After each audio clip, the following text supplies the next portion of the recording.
जय हिंद दोस्तों, स्वागत करते हैं हम आपका हनु ग्लोबल स्टडीज़ के इस परिवार में।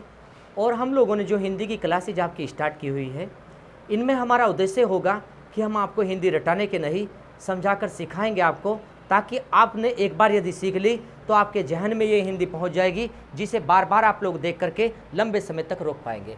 तो पेपर में जो हम लोग देख कर चलते हैं, रटी हुई चीज़ें भूल जाते हैं, लेकिन जो समझी हुई चीज़ें हैं उन्हें पार कर जाते हैं कभी कभी। आप लोग समझ कर चलना।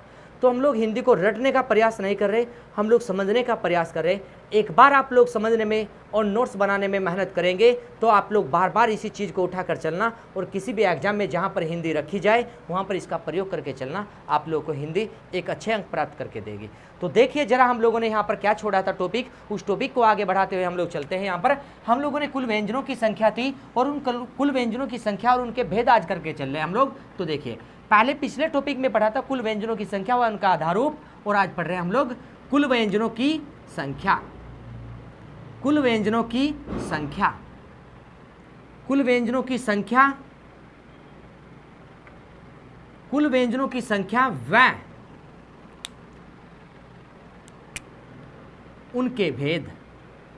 कुल व्यंजनों की संख्या व उनके भेद। आज ये टॉपिक है हमारा कुल व्यंजनों की संख्या व उनके भेद, और इससे पहले टॉपिक था कुल व्यंजनों की संख्या व उनका आधारूप। तो देखिए, कुल व्यंजनों की संख्या कितनी है? 33 है। आज 33 व्यंजन को फिर से जानेंगे। हम लोग इतनी बार बता चुके हैं, आप लोग पढ़ते पढ़ते इन्हें तैयार कर लोगे, बाद में रटने की जरूरत नहीं पड़ेगी, याद अपने आप हो जाएंगे। तो कुल व्यंजनों की संख्या, उनके भेद की बात करते हैं। पहला व्यंजन क, ख, ग, घ, अंघ। कुल व्यंजनों की संख्या 33 है, और उसमें हमने 5 वर्ण लिख चुके हैं। और उसके बाद च, छ, ज, ज और झ, सॉरी, ज, झ, अय्या, ट, ठ, ड, ढ, अण, त, थ, द, ध, न, प, फ, ब, भ, म। और उसी के साथ देखें य, र, ल, व, स, स, स, ह। हो गया पॉइंट ये। तो देखो जरा, ये जो कुल व्यंजन है 33 है, इनमें से एक पहचान और देख ले, आपको बता दे कि हम लोग देखें यहाँ पर, अगर नोट करके आपको बताना चाहे कुछ चीज़ हम लोग, तो हम लोग इन 33 के भेद अभी पढ़ेंगे, लेकिन एक पॉइंट को और सुन ले आप लोग।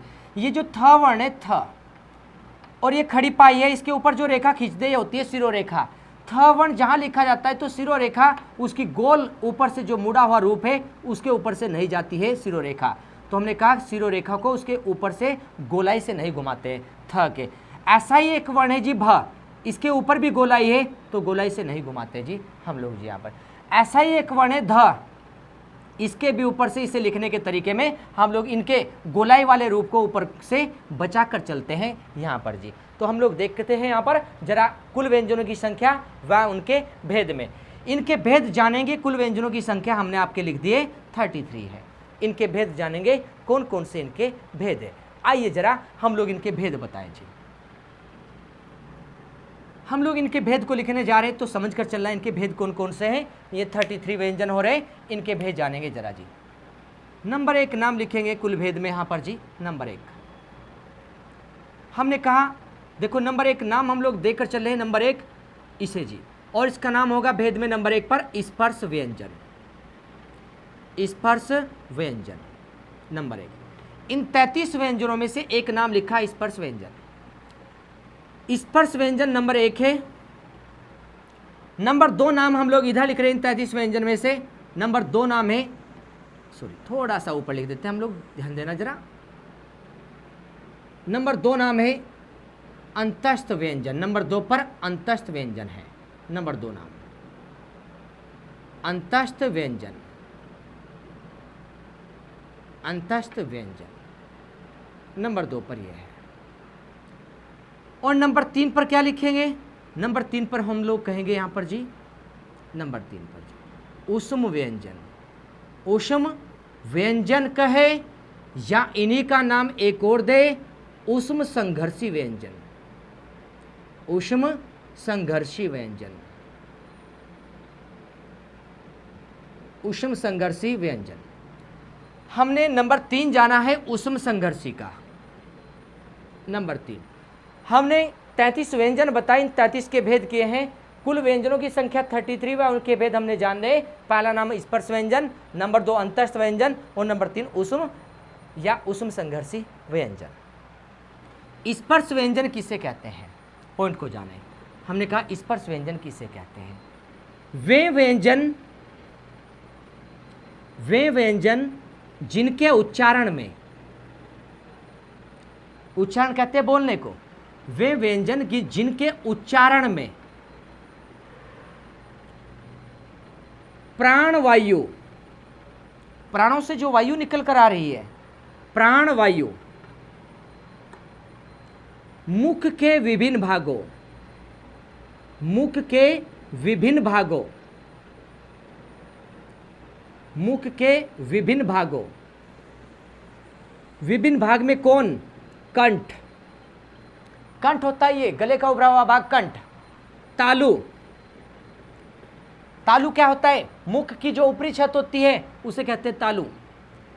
मूर्धा, और मूर्धा क्या होता है? मुख की ऊपरी छत का आगे का भाग, जो मसूड़े हैं, ऊपर के जो मसूड़े हैं, मूर्धा।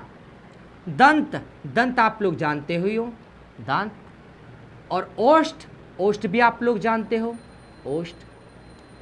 हमने कहा वे व्यंजन जिनके उच्चारण में प्राणवायु मुख के विभिन्न भागों, विभिन्न भाग कौन? कंठ, तालु, मूर्धा, दंत, ओष्ठ को स्पर्श, स्पर्श कहते हैं छूने को, स्पर्श करके मुख से बाहर आती है, स्पर्श करके मुख से बाहर आती है, मुख से बाहर आती है। वे व्यंजन जिनके उच्चारण में प्राणवायु मुख के विभिन्न भागों, कंठ, तालु, मूर्धा, दंत, ओष्ठ को स्पर्श करके मुख से बाहर आती है, उन्हें स्पर्श व्यंजन कहते हैं। उन्हें स्पर्श व्यंजन कहते हैं। हमने कहा स्पर्श व्यंजन कौन है? वे व्यंजन जिनके उच्चारण में प्राणवायु, प्राणवायु जो आ रही है निकलकर मुख के विभिन्न भागों को, कंठ को, तालु को, मुख की ऊपरी छत को, मूर्धा को, ऊपर के मसूड़ों को और दंत को, ओष्ठ को छूकर या स्पर्श करके मुख से बाहर आती है, उन्हें स्पर्श व्यंजन कहते हैं। ये पॉइंट हम लोग समझे। संख्या कितनी है इनकी? हमने कहा संख्या, स्पर्श व्यंजन की संख्या कितनी है हमने जाननी है। संख्या है 25, 25 है इनकी संख्या स्पर्श व्यंजन की। इनकी संख्या 25 है। परिभाषा जानी है केवल हमने, अभी हमने परिभाषा जानी और संख्या को जाना। बाकी हम लोग इनकी संख्या में कौन कौन आएंगे 25 में? हमने कहा यहाँ से लेकर के ये देखो 1 2 3 4 5, ये पांचों लाइन क्या है हमारी? स्पर्श व्यंजन कहलाएंगी पांचों लाइन। समझ रहे अभी बात? पांचों को स्पर्श व्यंजन। संख्या कितनी है? 25 है। अब देखो इन्हें स्पर्श व्यंजन कहते हैं। एक नाम और दे सकते हैं इन्हें। हमने कहा इन्हें यहाँ पर कह सकते हैं, हम लोग नोट करके लिख सकते हैं, इन्हें उदित व्यंजन, इन्हें उदित या वर्गीय व्यंजन भी कहते हैं। वर्गीय व्यंजन भी कहते हैं, व्यंजन भी कहते हैं, उदित या वर्गीय व्यंजन भी कहते हैं। संख्या कितनी है? 25। 25 कौन है? अब जानो जरा। हमने यहाँ से स्टार्ट कर रहे क, ख, ग, घ, अंघ, च, छ, ज, झ, अय्या, ट, ठ, ड, ढ, अण, त, थ, द, ध, न, प, प, फ, ब, भ, म। ये कुल 25 हो गए। इन्हें कुल 25 संख्या हमने जानी और इन्हें उदित या वर्गीय व्यंजन भी कहते हैं। और 25 के हम लोग भेद करेंगे अलग से और इनके वर्ग भी बनाकर आपको दिखाएंगे कि वर्ग कैसे बनेंगे इन 25 के। अभी हम लोगों ने यहाँ पर कुछ बातें जानी है, उसी के साथ में हम लोग देखेंगे नेक्स्ट आगे अंतस्थ व्यंजन को भी जानकर चलेंगे हम लोग यहाँ पर जी। हो गया यहाँ पर जी। अब देखिए जरा, अंतस्थ व्यंजन को भी समझकर चलना परिभाषा में, और उनकी संख्या को भी समझकर चलना, उनके भेद बाद में करेंगे हम। अंतस्थ व्यंजन हम लोग जाने किसे कहते हैं, अंतस्थ व्यंजन। तो हम लोग कह रहे हैं वे व्यंजन वर्ण, वे व्यंजन वर्ण जिनके उच्चारण में, जिनके उच्चारण में, उच्चारण कहते हैं बोलने को, वे व्यंजन वर्ण जिनके उच्चारण में प्राणवायु, प्राणवायु, वे व्यंजन वर्ण जिनके उच्चारण में प्राणवायु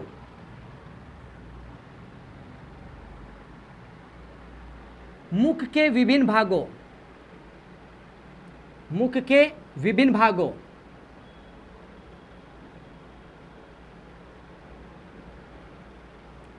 विभिन्न भागों, विभिन्न भागों में कंठ, तालु, हमने कहा कंठ, तालु, दंत, वही ओष्ठ वाले आप लोग जान रहे यहां पर जी। मुख के विभिन्न भागों के पास पास आने, मुख के विभिन्न भागों के पास पास आने, पास पास आने मतलब हमने कहा जब उच्चारण करेंगे तो ओष्ठ पास पास आ जाएंगे, दंत पास पास आ जाएंगे, कंठ से जो वायु निकल कर आएगी, तालु की वायु हम लोग देखेंगे वो मूर्धा के पास बिल्कुल ओष्ठ को सटा देगी। तो देखो जरा, हमने कहा वे व्यंजन वर्ण जिनके उच्चारण में प्राण वायु मुख के विभिन्न भागों के पास पास आने या सटाने, पास पास आने को नजदीक आने कह सकते हैं या सटाने कह सकते हैं। वे व्यंजन वर्ण जिनके उच्चारण में प्राणवायु मुख के विभिन्न भागों के पास पास आने या सटाने, सटाने से उच्चारित होते हैं, उच्चारित होते हैं, उच्चारित होते हैं, हम लोग जानकर चल रहे हैं यहां पर जी। अर्थात ये भी कह सकते हैं, परिभाषा पेपर में बनेगी तो हम लोग वो भी बता रहे हैं। हमने कहा वे व्यंजन वर्ण जिनके उच्चारण में प्राणवायु मुख के विभिन्न भागों कंठ, तालु, दंत, ओष्ठ के पास पास आने अर्थात सटाने से पास पास आने से उच्चारित होते हैं। मतलब पूर्ण रूप से स्पर्श नहीं करती प्राणवायु, बस उच्चारित अंग पास पास आ रहे, और प्राणवायु क्या है, आंशिक रूप से उन्हें स्पर्श कर रही, कुछ मात्रा में स्पर्श करके बाहर निकलेगी अंगों को। जो उच्चारण जो अंग है उन अंगों को प्राणवायु कुछ मात्रा में स्पर्श करके बाहर निकलेगी, पूर्ण रूप से स्पर्श करके बाहर नहीं निकलेगी। इसलिए हम लोग अर्थात करके एक पॉइंट लिख ले, अर्थात, अर्थात करके लिख रहे वे वर्ण जो मुख के आंशिक, सॉरी, मुख के विभिन्न भागों को, मुख के विभिन्न भागों को, मुख के विभिन्न भागों को आंशिक रूप से, हम लोग इसे हटा रहे थोड़े समय के लिए, ध्यान देना, नीचे ध्यान देकर चलना, पहले हम लोग उसे बता रहे आपको फिर लिख देंगे अभी। आंशिक रूप से, आंशिक रूप से वे वर्ण जो मुख के विभिन्न भागों को आंशिक रूप से, आंशिक रूप से प्राणवायु द्वारा, प्राणवायु द्वारा स्पर्श कराते हैं, स्पर्श कराते हैं, अंतस्थ व्यंजन कहलाते हैं, अंतस्थ व्यंजन कहलाते हैं। अब यहाँ की हमने जो लैंग्वेज लिखी है, अंतस्थ व्यंजन कहलाते हैं, आप लोगों को थोड़ी टफ लैंग्वेज लग रही होगी ये। अगर हम लोग इसे सरल भी बनाएं तो बनाकर दे देंगे, लेकिन आप लोग पहले टफ लैंग्वेज को ध्यान रखना, पेपर में कभी कभी परिभाषा को ही प्रश्न बना देता है, इसलिए हम लोगों ने परिभाषा इस प्रकार से बनाकर दी है। अगर हम लोग कहें कि वे वर्ण जिनके उच्चारण में, जो हम लोग देखते हैं जो मुख के अंग है या उच्चारण जहाँ से होता है वे स्थान है, हम लोग देखें उन्हें पूर्ण रूप से प्राणवायु छूती नहीं है, आंशिक रूप से छूकर बाहर निकलती है, उन्हें अंतस्थ व्यंजन कहते हैं। या हम लोग दूसरी बात में कह सकते हैं वे वर्ण जिनके उच्चारण में अंदर अस्त हुई प्राणवायु बाहर निकलती है, उन्हें भी अंतस्थ व्यंजन कहते हैं। हमने जो परिभाषा लिखी है, जो लैंग्वेज लिखी है, वो पेपर के अकॉर्डिंग लिखी है। कभी कभी परिभाषा को बना देता है पर्सन, तो आप लोगों के अकॉर्डिंग हमने उसे बनाकर चले हैं। तो आप लोग ध्यान रखें, ये क्या है पूरी बात, ये पूरी बात क्या है यहाँ पर कि वे वर्ण जिनके उच्चारण में प्राणवायु मुख के विभिन्न भागों को आंशिक रूप से स्पर्श करती है। वे वर्ण जिनके उच्चारण में प्राणवायु मुख के विभिन्न भागों को आंशिक रूप से स्पर्श करती है, उन्हें क्या कहते हैं जी? अंतस्थ व्यंजन क्या कर चलते हैं। हम लोगों ने कहा इन सभी को यहाँ पर जी अंतस्थ व्यंजन। अंतस्थ व्यंजन हमने कहा वे वर्ण जो मुख के विभिन्न भागों को आंशिक रूप से प्राणवायु द्वारा स्पर्श कराते हैं, तो उन्हें कहते हैं अंतस्थ व्यंजन। संख्या कितनी इनकी? संख्या है इनकी 4। संख्या 4 कौन कौन से हैं? य, र, ल और व। इनके भी भेद बाद में पढ़ेंगे हम लोग अंतस्थ व्यंजन के। पहले हम लोग परिभाषा को जाने, अब भेद को बाद में करेंगे। हमने कहा यहाँ पर जरा जाने जी अभी। उसके बाद तीसरा पार्ट क्या था हमारा? तीसरा पार्ट था यहाँ पर जी हमारा जो तीसरा भेद था वो था ऊष्म या ऊष्म संघर्षी व्यंजन। ऊष्म या ऊष्म संघर्षी व्यंजन। ऊष्म या ऊष्म संघर्षी व्यंजन की परिभाषा में क्या लिखे और इनकी संख्या क्या है? हमने कहा ऊष्म या ऊष्म संघर्षी व्यंजन किसे कहते हैं।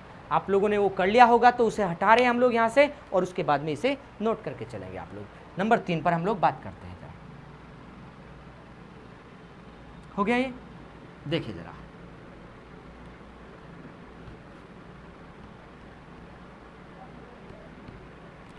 तीसरा भेद ऊष्म या ऊष्म संघर्षी व्यंजन है। इसे ऊपर लिख रहे हैं हम लोग। तीसरे भेद को जरा समझ कर चलना। हमने कहा नंबर 3 क्या है जी? नंबर 3 है ऊष्म या ऊष्म संघर्षी व्यंजन। ऊष्म या ऊष्म संघर्षी व्यंजन। ऊष्म या ऊष्म संघर्षी व्यंजन किसे कहते हैं?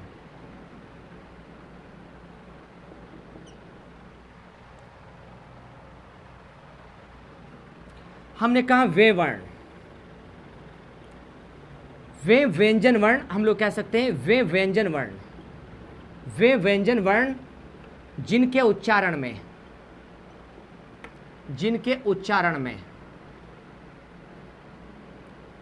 प्राणवायु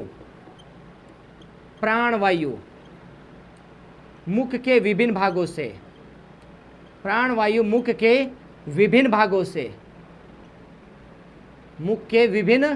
भागों से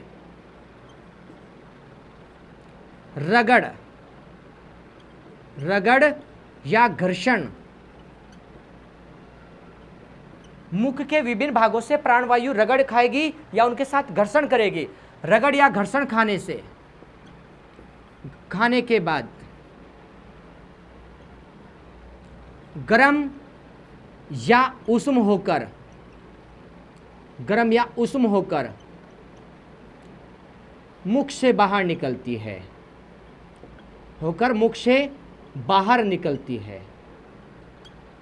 मुख से बाहर निकलती है।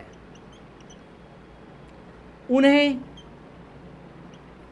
ऊष्म या ऊष्म संघर्षी व्यंजन, उन्हें ऊष्म या ऊष्म संघर्षी व्यंजन कहते हैं।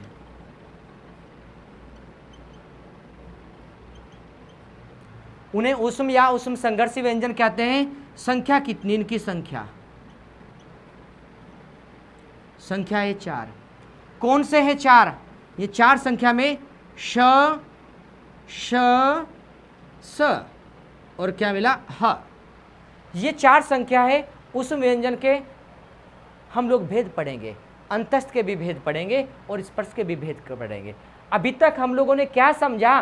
व्यंजनों की कुल संख्या, उनके भेद के नाम समझे, उनकी परिभाषा समझे और कौन ऊष्म व्यंजन है 300 और ह, और कौन अंतस्थ है य, र, ल, व, और 33 में से बाकी बचे क्या है? स्पर्श व्यंजन है।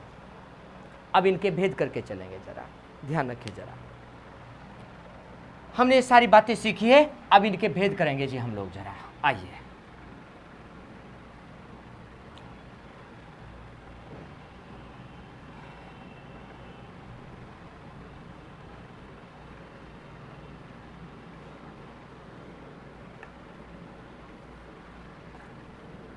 एक एक को लेंगे और उनके भेद करेंगे। अब हम कैसे होंगे भेद तो समझिए। हमारे पास 33 व्यंजन थे। हम लोग आपको एक बार और दिखा रहे, क ख ग घ अंघ च छ ज झ अय्या ट ठ ड ढ अण त थ द ध न प फ ब भ और म, य र ल व श श श ह। ये है 33 व्यंजन। ये 33 व्यंजन है। इन 33 के भेद किए हमने, इन 33 के भेद किए हमने। और भेद किस प्रकार किए हैं समझे जना। हमने कहा 33 के भेद किए किस प्रकार से। स्पर्श व्यंजन है हमारे, स्पर्श व्यंजन। स्पर्श व्यंजन कितने थे? 25, ये थे 25। अंतस्थ व्यंजन कितने हैं हमारे? अंतस्थ व्यंजन थे आपके, अंतस्थ व्यंजन, अंतस्थ व्यंजन थे आपके 4। उष्म या उष्म संघर्षी कितने थे? उष्म या उष्म संघर्षी, उष्म या उष्म संघर्षी कितने थे वे जानेंगे हम लोग जी 4। इनकी संख्या 4। भेद करेंगे हम लोग। अब जरा हम लोग जो देखकर चले जानेंगे जरा। स्पर्श व्यंजन के 25 है संख्या, इन 25 के 3 भेद करेंगे। स्पर्श व्यंजन के भेद कर रहे जी हम। पहला नाम होगा स्पर्शी व्यंजन, स्पर्शी व्यंजन पहला नाम होगा। दूसरा नाम होगा स्पर्श संघर्षी व्यंजन, स्पर्श संघर्षी व्यंजन। तीसरा नाम होगा, हम लोग देखकर चलते हैं, नासिक के व्यंजन, नासिक के व्यंजन तीसरा नाम होगा। यहां पर अंतस्थ के भेद करेंगे हम लोग। अंतस्थ के पहला नाम होगा अर्धस्वर, अर्धस्वर। दूसरा नाम होगा लुंठित या परकंपित, लुंठित या परकंपित।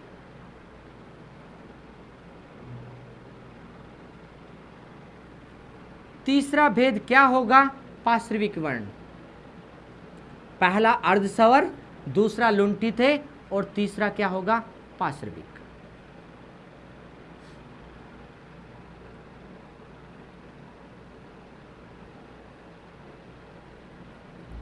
पार्श्विक वर्ण, तीसरा होगा पार्श्विक वर्ण, इसका भेद होगा जी। हमने जाना स्पर्श व्यंजन के भेद। उसी के साथ में उस व्यंजन की भी भेद पढ़ेंगे हम लोग। उस व्यंजन के कितने, उस व्यंजन कितने हमारे जी? 4 है। और 4 के भेद पढ़ेंगे हम लोग। नंबर 1 पहला है तालव्य, तालव्य।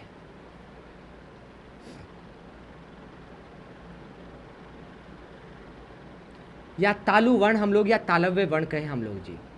दूसरा है मूर्धा या मूर्धन्य, मूर्धा। एक है हमारा दंते और एक है हमारा कंठ है, कंठ है वर्ण। ये भेद किया हमने यहां पर जी। 3 नंबर है इनके जी। आप लोग को मालूम है कि उष्म व्यंजन 4 है। 4 कौन कौन से है? श, श, स, ह। यहां से प्रश्न उठता है कौन सा स यहां पर जी तालव्य है, कौन सा स तालव्य है, कौन सा स तालव्य है? तो हम लोग कहेंगे जो दीर्घ श बनता है ये तालव्य श। कौन सा स मूर्धन्य है? ये श हमारा षटकोण वाला मूर्धन्य है। कौन सा स दंत्य है? ये स हमारा दंत्य है। कौन सा हमारा कंठ है? तो ये हमारा कंठ है। तालव्य क्या होता है? मुख की ऊपरी छत का आगे का भाग तालव्य, तालु से बोला जाता है अधिकांशतः स। और मुर्दा क्या होता है? मुख की आगे की छत का ऊपर का जो पार्ट है उसमें ऊपर के जो मसूड़े हैं वो मूर्धा है। दंत तो आप लोग जानते हो, और कंठ एक गले का उभरा हुआ भाग कंठ है। इस ह को क्या बोलते हैं? इसे हम लोग कंठे वर्ण कहते हैं, इसे दंत स, इसे मूर्धन्य स और इसे तालव्य स, और इसे हम लोग कंठे बोलते हैं ह को। और इसे हम लोग क्या बोल सकते हैं? इसे अलिजिह्वा वर्ण, अलिजिह्वा वर्ण भी कहते हैं, वर्ण भी कहते हैं ह को, अलिजिह्वा वर्ण भी कहते हैं। अर्धसवर्ण लुंठित पार्श्विक वर्ण कौन होगा? तो इनकी परिभाषा के साथ हम लोग इन्हें देखना चाहे तो परिभाषा भी देख सकते हैं। देखो जरा, पार्श्विक वर्ण किसे कहें? पार्श्विक वर्ण, पार्श्विक वर्ण कौन होता है? हमने कहा वो वर्ण जिसका उच्चारण करते समय जीभ ऊपर तालु से लग जाए और हवा जो है, प्राणवायु जो है, जीभ के किनारे से बाहर जाए, उसे पासरो, पासरो किसे बोलते हैं? बगल को या किनारे को। तो जिस वर्ण के उच्चारण में हम लोग देखते हैं जो प्राणवायु है बगल से या किनारे से बाहर निकले जीभ के, तो जीभ के किनारे से प्राणवायु बाहर निकलेगी, उन्हें कहेंगे पार्श्विक वर्ण। जैसे ल को बोलते ल, तो ल बोलते में जीभ हमारी तालु से ऊपर लग जाती है और प्राणवायु जीभ के बगल से या किनारे से बाहर निकलती है, उसे कहते हैं जी पार्श्व या किनारा या पार्श्विक वर्ण कौन होगा? ल। तो पार्श्विक वर्ण कौन है? जिन वर्णों के उच्चारण में या जिसके उच्चारण में, जिसके उच्चारण में, जिसके उच्चारण में प्राणवायु, प्राणवायु जीभ के, जीभ के बगल, जीभ के बगल या किनारे, जीभ के बगल या किनारे या पार्श्व, किनारे को पार्श्व भी कहते हैं, पार्श्व से बाहर निकलती है, किनारे से होकर, किनारे से होकर, किनारे से होकर बाहर निकलती है, बाहर निकलती है, बाहर निकलती है। और वो कौन सा वर्ण है हमारा? उसे पार्श्विक वर्ण कहते हैं, उसे पार्श्विक, हमने कहा उसे क्या बोलेंगे? पार्श्विक वर्ण कहते हैं, उसे पार्श्विक वर्ण कहते हैं। कौन है वो? जैसे हम लोग देखें कौन है वो और संख्या कितनी है उसकी? हमने कहा संख्या, संख्या कितनी है उसकी? संख्या है 1। और कौन है वो? ल। ल हमारा पार्श्विक वर्ण है। ल को बोलते समय जीभ के जो किनारे हैं वे ऊपर लग जाते हैं तालु से और वायु उनके किनारों से बाहर निकलती है, तो ल क्या है? एक पार्श्विक वर्ण है। लुंठित और प्रकंपित किसे कहते हैं? कौन सा वर्ण लुंठित है और कौन सा प्रकंपित है? बात करते हैं लुंठित को जरा। लुंठित क्या होगा? जीभ का आगे का भाग मुड़ जाता है, जीभ का आगे का भाग ऊपर मुड़ जाता है, उसे कहते हैं लुंठित होना। जिस वर्ण के उच्चारण में जीभ का आगे का भाग मुड़ जाए उसे लुंठित कहते हैं। और देखो प्रकंपित क्या होता है? जिस वर्ण के उच्चारण में जीभ कंपन करे उसे कहते हैं प्रकंपन या प्रकंपित। तो र एक ऐसा वर्ण है जिसमें जीभ का आगे का भाग मुड़ता भी है और जीभ का आगे का भाग कंपन भी करता है, तो र कैसा वर्ण होगा? लुंठित और प्रकंपित। तो लुंठित कौन है? हमने कहा लुंठित, लुंठित क्या है? लुंठित, लुंठित जिस वर्ण के उच्चारण में, हमने कहा लुंठित क्या है? जिस वर्ण के उच्चारण में, जिस वर्ण के उच्चारण में, जिस वर्ण के उच्चारण में जीभ का आगे का भाग, आगे का भाग मुड़ जाता है, आगे का भाग मुड़ जाता है, उसे लुंठित कहते हैं, उसे लुंठित वर्ण कहते हैं, लुंठित वर्ण कहते हैं। कौन है वो? वो है र। र को बोलते समय जीभ का आगे का भाग मुड़ जाता है, र आगे का भाग मुड़ जाता है, उसे लुंठित वर्ण कहते हैं। और इसे और क्या बोले? प्रकंपित भी कहते हैं। तो हम लोग प्रकंपित की परिभाषा भी आपको यहीं पर लिखकर दिखाते हैं। जरा आइए, जरा देखो जरा, प्रकंपित किसे कहते हैं? अब प्रकंपित की बात कर दें, प्रकंपित की बात करें हम लोग। अब प्रकंपित किसे कहते हैं? जिस वर्ण के उच्चारण में, जिस वर्ण के उच्चारण में जीभ का आगे का भाग, आगे का भाग कंपन करता है, कंपन करता है, उसे परकंपित, उसे परकंपित वर्ण कहते हैं, परकंपित वर्ण कहते हैं। संख्या कितनी इनकी? हमने कहा एक, केवल एक ही तो है परकंपित भी, वो कौन है? वही र है आपका। संख्या कितनी? एक। और कौन? र। तो र क्या हो गया हमारा? परकंपित वर्ण और लुंठित वर्ण हो गया र हमारा। तो र को परकंपित भी कहते हैं आप लोग और लुंठित भी कहते हैं। तो लुंठित या परकंपित वर्ण कौन मिल गया? र।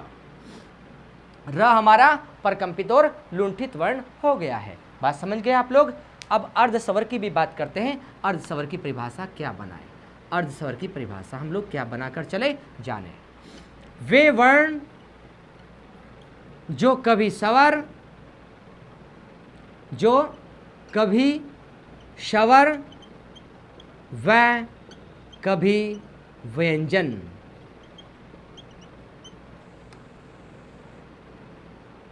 वे वर्ण जो कभी स्वर व कभी व्यंजन हो जाते हैं, हो जाते हैं, उन्हें अर्धस्वर कहते हैं, अर्धस्वर कहते हैं।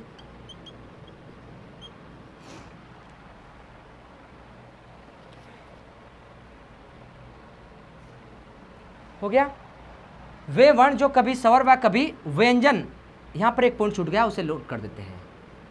वे वर्ण जो कभी स्वर व कभी व्यंजन की तरह उच्चारित होते हैं, उच्चारित होते हैं, उन्हें अर्धस्वर कहते हैं, अर्धस्वर कहते हैं, अर्धस्वर कहते हैं। परिभाषा जो लिखी इसे समझना। कभी व्यंजन तो कभी स्वर की तरह उच्चारित होते हैं, उन्हें क्या बोलते हैं? अर्धस्वर। जैसे हम लोग कहें, हम लोग एक शब्द लिख रहे हैं आपके साथ, पहले बोल रहे जी, लिखते नहीं जी। हमने कहा बड़ाई, बड़ाई शब्द बोला तो बड़ाई में आपको बड़ी ई भी नजर आ रही है, बड़ी और बड़ाई में आप लोग देखो यहाँ पर बड़ी की ई की मात्रा हमने लिखा बड़ाई, बड़ाई शब्द ये भी और बड़ाई शब्द ये भी है। ये देखो ये व्यंजन है और ये क्या है? ये हमारा स्वर है। तो बड़ाई शब्द लिखने से इसका उच्चारण स्वर की तरह दिखाई दिया और जब लिखकर देखा तो बड़ाई शब्द में व्यंजन भी है। या जैसे हमने देखा एक शब्द लिखा कोवा, कोवा, और दूसरा शब्द भी लिखा कोवा, कोवा लिखा, कोवा, कोवा लिखा और कोवा लिखा, तो उच्चारण कैसा लग रहा है? व का उच्चारण लग रहा है आ की तरह, और देखो य का उच्चारण कैसे लग रहा है? ई की तरह। तो यह क्या है? व्यंजन, और ई की तरह उच्चारण लग रहा है, तो ये क्या बन गया? स्वर। तो कभी स्वर तो कभी व्यंजन की तरह उच्चारण होता है, इस कारण से इसे क्या बोलते हैं? अर्धस्वर। संख्या कितनी है इसकी? संख्या अर्धस्वर की संख्या 2 है।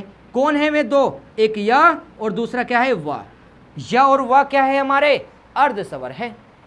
तो हमने क्या पढ़ा? अभी हमने पढ़ा 33 व्यंजन, व्यंजन के भेद। 33 व्यंजन में से 2 भेद कर चुके हैं, अंतस्थ व्यंजन और उष्म या उष्म संघर्षी को पढ़ चुके हैं। अभी रह रहा है स्पर्श व्यंजन और उसके भेद रह रहे हैं जी। तो हम लोग देखें जी, यहाँ पर आप लोग इन्हें अच्छे से कंटेस्ट करना, क्लास ज़्यादा लंबी ना हो जाए, ताकि छोटी वीडियो में आप लोग अच्छे से समझकर रिवाइज कर सके, इसलिए हम लोग ज़्यादा लंबी क्लास आपकी नहीं रख रहे हैं अभी यहाँ पर जी। तो ध्यान रख करके आप लोग इन्हें अच्छे से रिवाइज करिए और अच्छे से पढ़ाई करिए, क्योंकि पोस्ट काफ़ी आ रही है आपके उत्तराखंड में भी और यूपी में भी।